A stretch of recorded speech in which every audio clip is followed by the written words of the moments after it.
Hey guys, Diplomat Man here. Today I'm trying to play this game again, but we're not actually going to play it. I'm just going to show you some of my progress and show you what I've been doing for the last hour and a half. I've been acting as the diplomat for all of Rohan. Yeah, let me show you what my expansion's been. So the first bubble on the left there is my normal area, and the other two bubbles are from forts I've made. So if I go out here somewhere, it should just be right there. So I built one fort here so I can expand further this way to Dol Guldur, which is where the ring is kept. And I built one down here so I can start expanding down towards Mordor. Getting close. It doesn't actually take too long to reach them, but they are somewhat far away, so here. And that one's going to start leading down to Mordor. So I'll have to build one more up here to get to Dol Guldur, and then I'll build another one going down this way to Mordor and Gondor, who have made an alliance with. So, where is here? So yesterday I reached out to a couple people.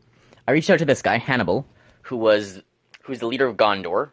He's the leader of the King of Gondor clan, which is the biggest fellowship, clan fellowship, that's the word, whatever the word is in this game, fellowship. So he's the leader of the Gondor, the biggest Gondor fellowship, called the King of Gondor, so he's basically the King of Gondor. And I reached out to the elves to the north. So, like, this is the map. I reached out to these guys. I reached out to these guys this morning, and then reached out to these guys, the Gondor down here yesterday. So, like, this is the world map. The red, the orange, the yellow on the right, and the purple up top are, like, the kind of generally considered bad guys. But anyone can really fight anyone. So, what happened, this morning, I started communication with Hannibal. I don't remember exactly what he said first. I talked to him about, if Mordor invades him, or if Mordor invades Gondor, Rohan has his back. Rohan will charge in and fight them. And we're planning to fight Mordor anyway. So he said, if we need support, if we need anything, they can assist. Then I got a message from this guy, and I didn't know who this guy was. Oxalis, the Bringer of Death. He didn't have a faction for whatever, or a fellowship for whatever reason, or a warband for the bad guys. And I thought, okay, that's weird. Why is he reaching out to me? Why doesn't he have this thing? So I opened the thing. He said hello. He wanted to just ask me something, and I figured, okay, he wants to know something about the game. And then he said, even without a fellowship, and I was or warband, and I was wondering about this. He wanted to know if Rohan wants to go with war with Isengard, which Isengard is the bit to the left. So Isengard is the orange one to our left here. So, like, Rohan's the green area, and we've got, like, these two areas, the Wold and the Undeep's pretty well held as well. But this is Isengard, and for Isengard, there's the Gap of Rohan here, and we figured Isengard would probably try to attack us through the Gap of Rohan. Apparently, no. Isengard wants peace, because according to what happened from this guy, what happened, where is it? He says, I have made a federation with all the Isengard warbands. So the big warbands of Isengard have all come together. And they didn't want to start a war. They wanted peace. Which I wasn't expecting. So I said I would have to speak with the other Rohan clan, the other big Rohan faction, because we're like the second biggest, but there's one that's around the same size as us, and there's one that's much bigger. So I had to speak to the bigger one, but about, like, not attacking, but I could talk to them and see what we'd do. So yeah, we're talking about, like, we should be allies or something. He also asked for me to relay it. I said I can relay that information to my allies. So I had reached out to this guy who's the leader of Arnor, the one above Isengard. I had talked to him about if Isengard attacks either of us, we'll both invade Isengard. But because Isengard wants peace, I've said they're not interested in fighting, so I don't know what this guy's plans for, like, what to do with Isengard are. I hope they can stay at peace, because I don't want to invade Isengard now. We've already agreed to peace. So hopefully this guy can also find peace with Isengard. And I also said it related to Gondor. So That was like just after here. So I said, good to hear, we'll keep in touch. And then literally like an hour or less later, got something important. Isengard wants peace. You know the big orc guys, the evil ones that betrayed us, they want peace. And they said, yeah, that's a good idea. Because of the positioning of the map, if you see, wrong button. If we go here, so you see these three, orange is Isengard, or Eisen. Green is Rohan, and the dark blue is Gondor. So the three of us are in a really good position, and all of down here is, like, alone. There's, like a dead army here or something. Or an undead army, but, we're kind of alone in this corner. And it would mean we're all only fighting on one front. Isengard might have to fight up or something if these guys are causing problems with... Which these guys are the ones I was talking to about possibly having to two-way invade Isengard. And us and Gondor and Rohan are quite obviously going to have to fight Mordor. They're the main enemies. So, it means we only have to fight one way. We're not trying to go back and hold the gap as well. And I've been messaged again. Oh, huh.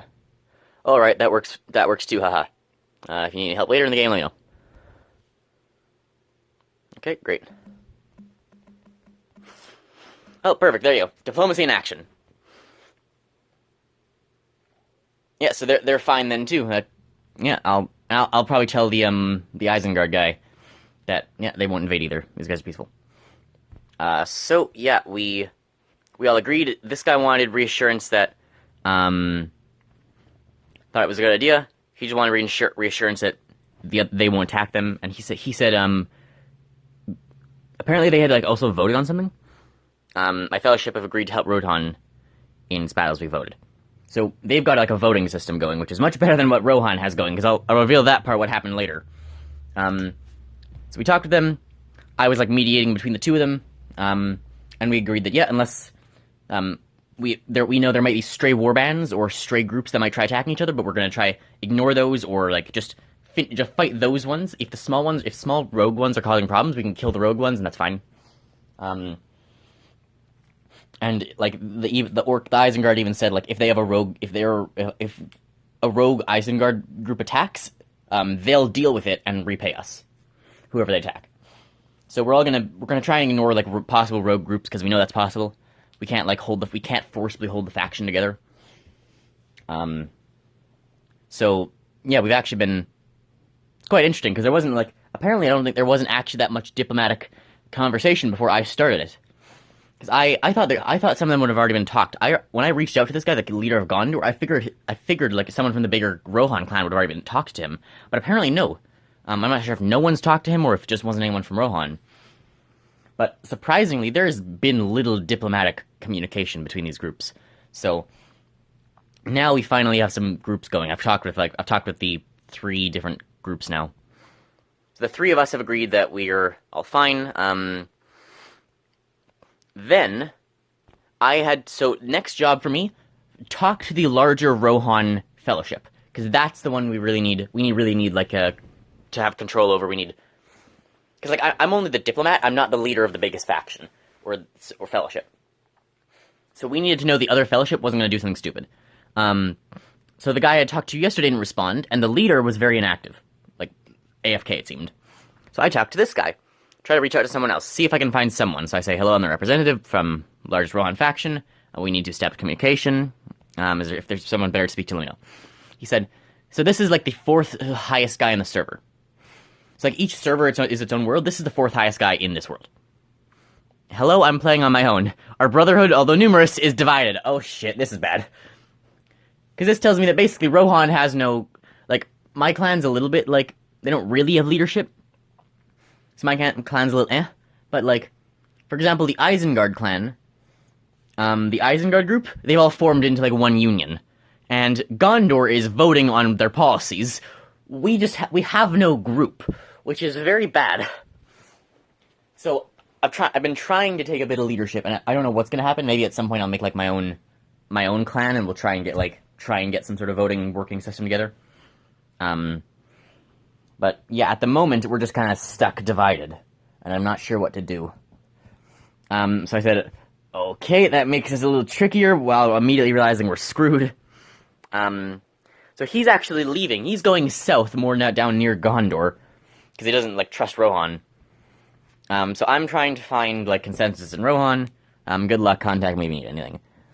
So now I realize, okay, shoot, that's bad. And it means very possibly the orcs, at least, could be randomly attacked, and we may not be able to stop it. So, first thing I did was I told these guys, so after we, like, mediated everything, I even told the orc guy who, like, who the king of Gondor was, what his name was, so that he could reach out to him. And then naturally I'm like, of course. Oh, and one more thing, we have no leadership here. We're actually very divided. I'm trying to communicate with the entire faction. So I've put, like, faction chats out, which I'll show, trying to tell everyone in the faction what's happened and who we're not trying to fight. We're trying to fight Mordor. And because there's just no strong fellowship leadership, it's a bit of a problem. And the elves I contacted yesterday haven't responded. And then I told this guy, again, what did I say? To tell you, the Rohan is actually very divided, unlike Gondor and Isengard. I'll try to do my best to keep it together, but if there's a problem with rogue members, let me know. He asked, do you mean, like, the fellowships are fighting? And I said, no, the largest fellowship just doesn't have a leader. Because the leader's just, like, it doesn't have leadership, because the leader's apparently AFK, and the strongest player says they're just like, no leadership, they don't talk. So it looks like they just joined for the benefits, and no one really stepped up to lead. So, me being the diplomat, apparently I'm gonna be the one who has to step up and lead. Unless someone else is willing to, but... I mean, I am, like, the one negotiating the peace and stuff, so... We're gonna have to see what happens. Hopefully we can just find some sort of, like... Hopefully at least I can, like, manage to get the faction together. Because we know we're fighting Mordor, and we don't want to fight Isengard. So hopefully we can get that message across, and...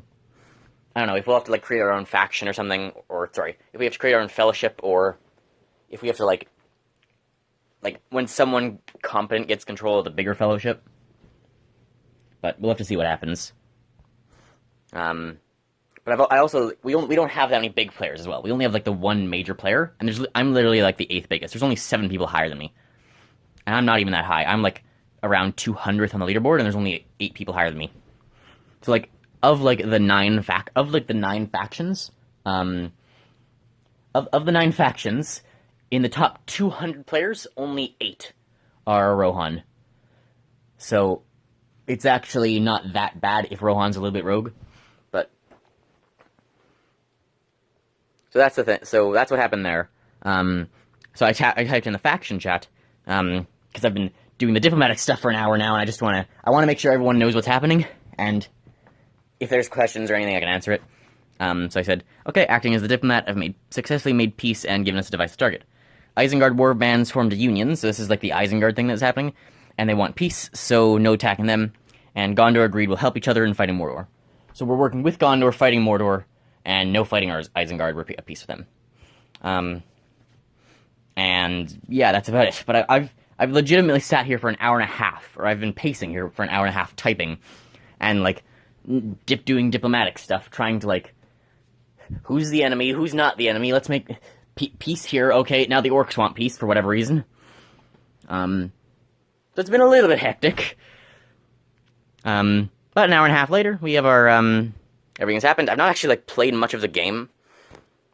I came down and built this, I sent someone to this fort, and I went down and built another fort. It's down here somewhere. So it's, like, right here. Or a little bit further? It's somewhere around here. Here it is. This guy. So I sent the thing down here, and they're building another fort. So this is the 3rd fort, and this one's gonna go again further down into Mordor.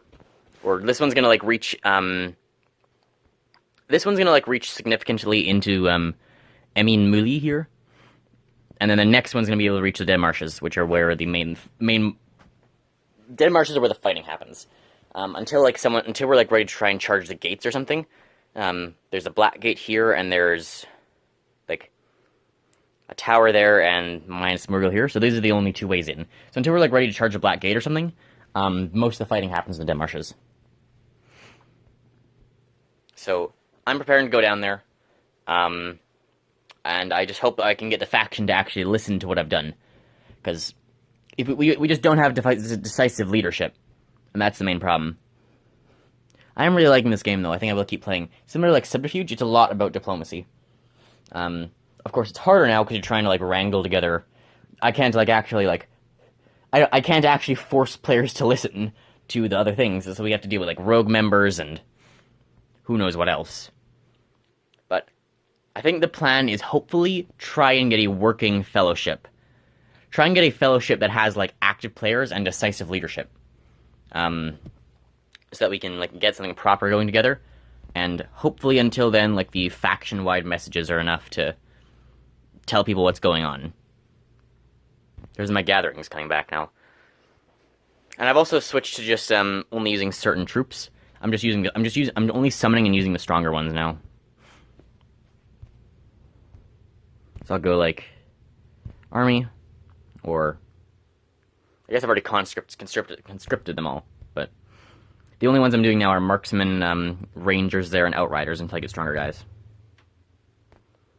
And the building's also going good. So yeah, hope you guys enjoyed. Remember, if you enjoy my content, feel free to like and subscribe. Let me know if you want to see any more of this game. It's not, like, too much fun. It's not really one of those games you can, like, do real-time playing with. But it's certainly something I can, like, recap what's happened. Not as easily as the Subterfuge, but I can, like, recap what's happened. I can show what's happened, like, diplomacy-wise. So yeah, I hope you guys enjoyed, and I'll see you next time. Good thing the game didn't crash it this time, too, or go down for repairs. Bye, guys.